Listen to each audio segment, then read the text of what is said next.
여호수아서 1장 7절로 9절까지 말씀을 제가 봉독하도록 하겠습니다.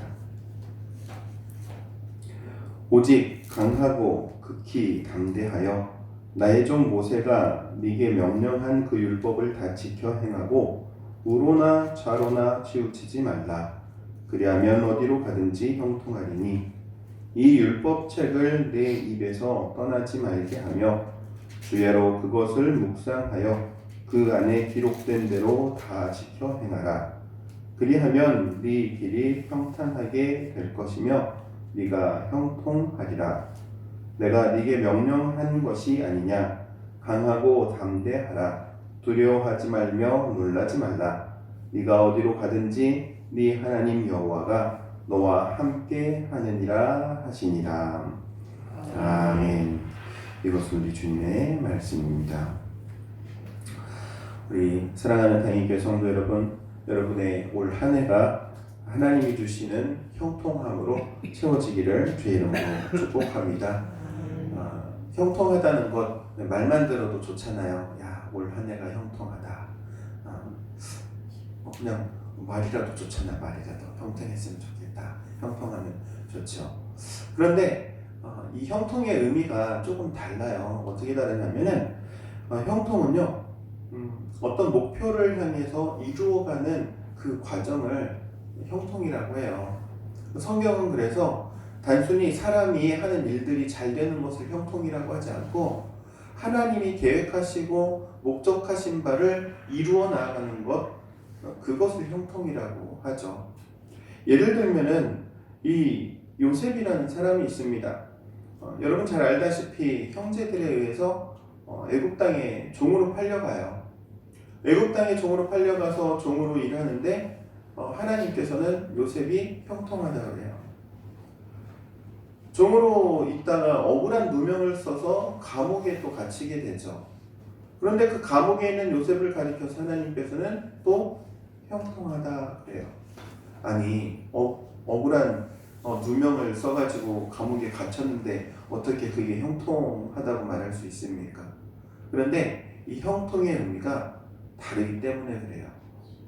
하나님께서 계획하시고 목적하신 바를 이루어가는 과정 가운데 있는 것을 형통하다고 하기 때문에 지금 요셉이 형제들에게 팔려가고 억울한 누명을 써서 감옥에 갇혀도 결국에 하나님께서 요셉을 바로 애굽의 총리로 세우기 위해 가는 과정 가운데 있기 때문에 형통하다 이렇게 이야기하는 거예요. 세상 사람들은 내 일이 잘 되는 것을 형통이라고 말하지만은 성경은 하나님의 목적을 이루는 걸 형통이라고 합니다. 내가 생각하는 형통과 하나님이 생각하고 계시는 형통은 다를 수 있다는 거예요. 그러면 여러분 여기에서 한번 질문하도록 할게요. 여러분 올 한 해 형통하길 원하십니까? 아멘. 아멘 하는 게 신앙인 거예요. 그러니까 내 일이 잘 되는 거를 아멘 하는 게 아니라 하나님의 일이 잘 되는 걸 아멘 하는 거예요. 이게 형통이에요.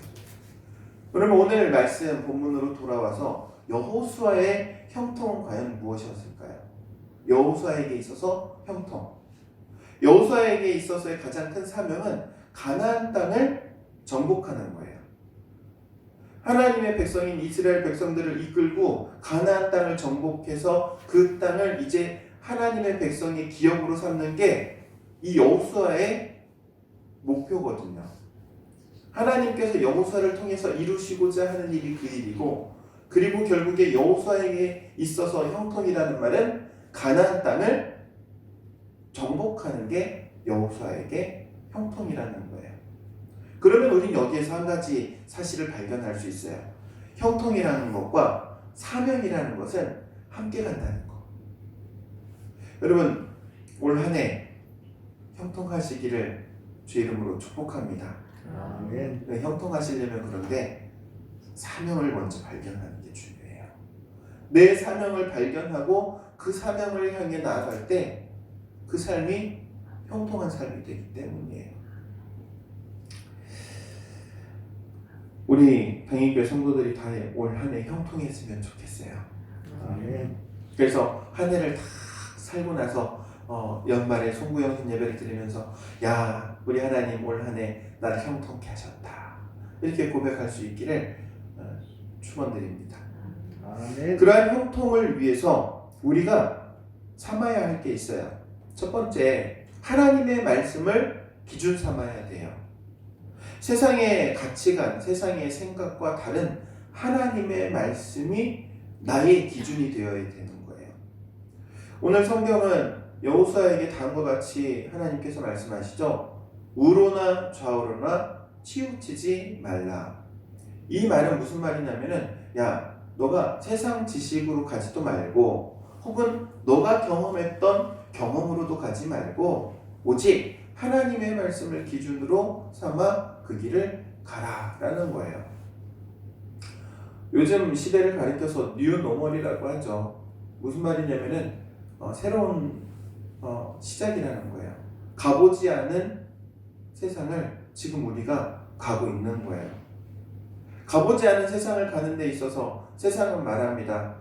획기적인 아이디어가 필요하다고 하고요. 이전에 생각했던 그런 경험들 혹은 내가 그동안 가지고 있었던 어떤 문제들 이거를 가지고 가는 게 아니고 이제 다 내려놓고 새로운 방법으로 새롭게 나아가야 하는 시대라고 이야기하죠. 저는 이렇게 이야기합니다. 뉴노멀은요 하나님의 말씀으로 가는 사람에게 형통한 시대가 도래했다. 여러분 하나님의 말씀을 붙드시길 바랍니다. 하나님의 말씀을 기준으로 삼는 것 너무나도 중요해요. 그리고 두 번째는요 하나님의 나라에 소망을 둬야 하는 거예요.